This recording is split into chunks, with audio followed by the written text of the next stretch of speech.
Guys, what's going on? It's your boy Luke back again for another NFL Showdown picks video, this time for Thursday night football between the Jacksonville Jaguars and the Cincinnati Bengals. In this short video, we're going to go quickly through an injury report for the Thursday night game, as well as my top 3 pay-up options for each team, my top 3 value options on the slate, as well as my top 3 selections for the captain slot. The goal here is to give you all the foundational info you need in a quick fashion to be able to go out and make some lineups for this single game slate. So without further delay, let's hop right into the picks.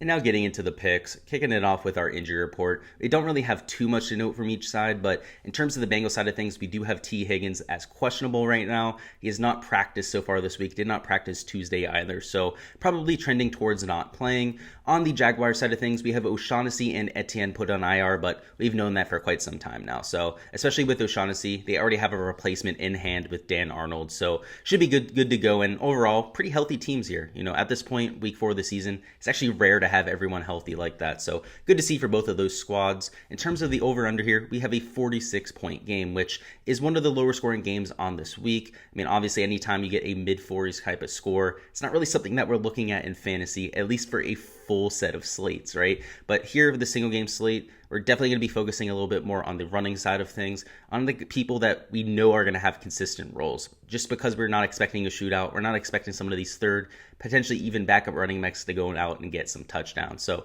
just to go over some honorable mentions that didn't make the top 3 here, we have Jamar Chase, CJ Uzuma, also Mike Thomas. But at number 3, we have Joe Burrow, who you might expect to be here at number 1. But again, this is going to be a lower scoring game, right? I don't expect him to have 3 touchdowns in this game. I think at most he goes out and gets 2. And at $11,600, that might be a little bit too high of a price tag to pay off. So as of right now, I have him projected for 18.8 points, which is far from bad, but at just 38.5 attempts, under 300 yards passing, and again, I don't expect him to get to the 2 or even 3 touchdown mark. He could be somebody who is a little bit hard to pay off at such a high price tag, him being the highest priced player on this entire slate.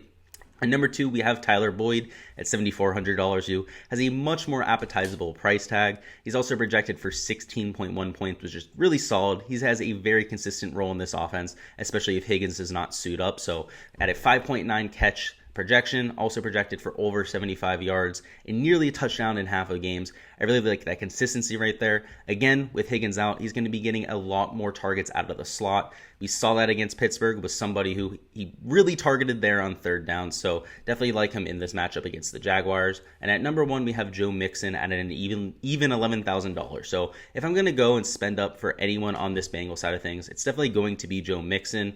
The reason why is they're huge favorites, right? We know he's going to get a ton of touches, even against the Steelers that have one of the best run defenses in the entire NFL. He got plenty of touches, so it's good to see that. I have him projected for 18.6 points, 21 carries, just under 100 total yards, which he would obviously get a huge boost in projection if he was over that, and 3 catches, which is good to see in a PPR format. And again, this is one of the worst defenses in football. He should be absolutely able to eat against them. On the Jaguar side of things, a few honorable mentions would be Marvin Jones III, James Robinson, Carlos Hyde, and Dan Arnold.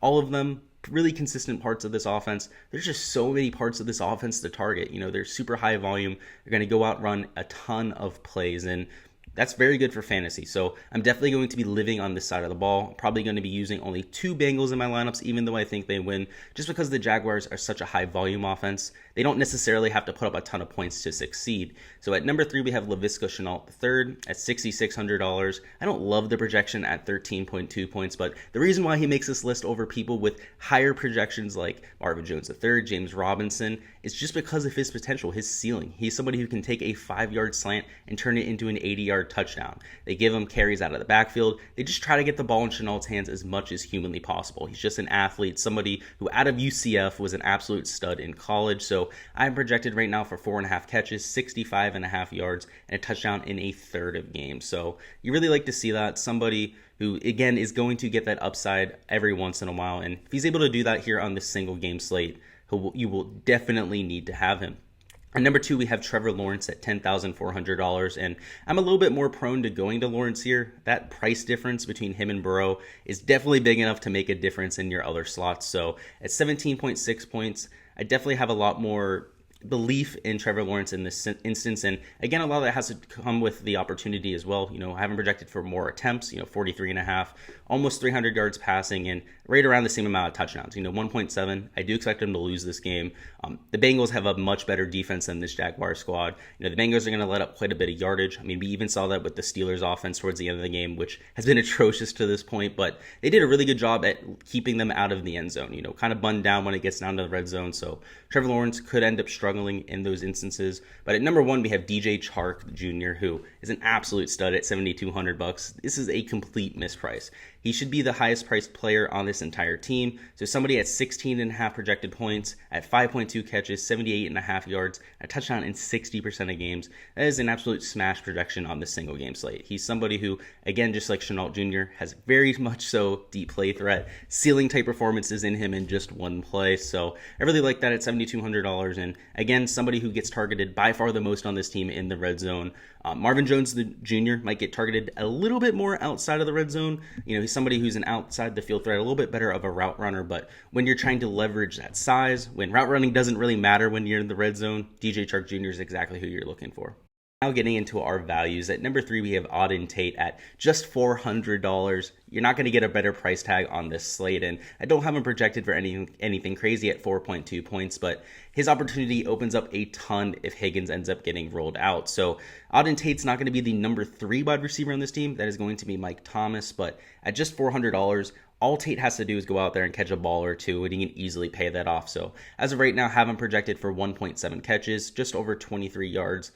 Only a touchdown in a tenth of games, right? He's not going to go out there, be a huge red zone threat or anything like that. But Auden Tate sure is a deep threat. He's somebody who's fast as hell. They use him on the return team. So if they set up screens for him, if they end up giving him touches out of the backfield, that sort of thing, he could pay it off that way. So at $400, he's definitely worth a stab or few in GPP contests. Number 2, we have Jacob Hollister at an even $1,000. Again, not really popping in terms of projection. You have him at 5.5 points right now, but somebody who could go out there, get a touchdown for this squad, especially since they have O'Shaughnessy out. They just traded for Dan Arnold, but again, he still has to get acclimated into this offense. So I expect Jacob Hollister to be the tight end 1 in this game, especially in the red zone where it becomes so important to know your snap count, to not jump early, to not hold, to not make any mistakes that could keep you out of the end zone. So Jacob Hollister, I do expect to get quite a bit of playing time here. I am projected right now for 2 catches, 26.5 yards, and a touchdown in 20% of games. So nothing crazy, right? But he's going to go out there, at least get a few looks, and if he ends up taking home a red zone target, he's definitely going to pay off that $1,000 price tag. But finally, at number 1, we have Carlos Hyde, who's by far the best value play in this slate, somebody I'm going to have an absolute crap ton of an exposure to. So at $1,800, I am projected for 7.5 points, and we've already seen that they want to use Hyde in this offense. They're not going to completely rely on James Robinson. I am projected right now for 10 carries, 1.8 catches, 38.5 yards, and a touchdown in a third of games. He's somebody who they love using down on the goal line. He's a little bit more of a bigger frame than James Robinson, a little bit more of a powerful runner. Also, somebody has softer hands out of the backfield. So there's actually a ton of opportunity here for him to vulture even more opportunity than that. Obviously, if he gets the hot hand, he's a little bit more of a well-rounded player. We saw that in week 1. In week 1, Carlos Hyde drastically outpaced Robinson in terms of his production. So that is well within the range of outcomes. And in that kind of instance, you might need Hyde at captain, right? He could go out there, potentially score 15 to 20 points, and he would be by far the optimal captain. So he's not going to make my captain's list here in a second, but definitely somebody I at least considered adding to this list. But at number 3 for our captains, we do have Tyler Boyd at an even $11,000. He's not somebody who's going to go out there, score 30, 40 real fantasy points and that kind of thing, but the price tag is at a point where it makes him a sweet spot for this captain slot. So only $11,000, you're still able to take both quarterbacks if you really want to. You're able to spend up for a few of those stud wide receivers, 2 or even 3 of them, and for that reason, he becomes a very interesting option at captain. So still projected for 24.2 points, and again, if Higgins is out, he gets a bigger boost, right? He's going to get a lot more slot looks over the middle, screen passes, that sort of thing. So Tyler Boyd at number 3, definitely an intriguing option, especially if Higgins is rolled out.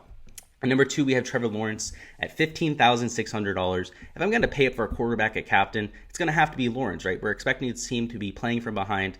He's going to get tons of yardage in garbage time. Also going to be out there maybe scoring an extra touchdown or 2 in garbage time. So I have him projected for 26.4 points, and it just really comes down to high passing volume. Again, even in losses, he's put up some decent fantasy scores to this point. Nothing in terms of a ceiling, but if he ends up connecting for a touchdown or 2 that ended up being dropped over the last 2 weeks, he could end up getting there. And at number 1, though, we do have Joe Mixon at $16,500. He's going to be by far my most common captain in my lineups, and it really just comes down to touches. I mean, this guy's going to have by far the most touches in this game. It's not even going to be close.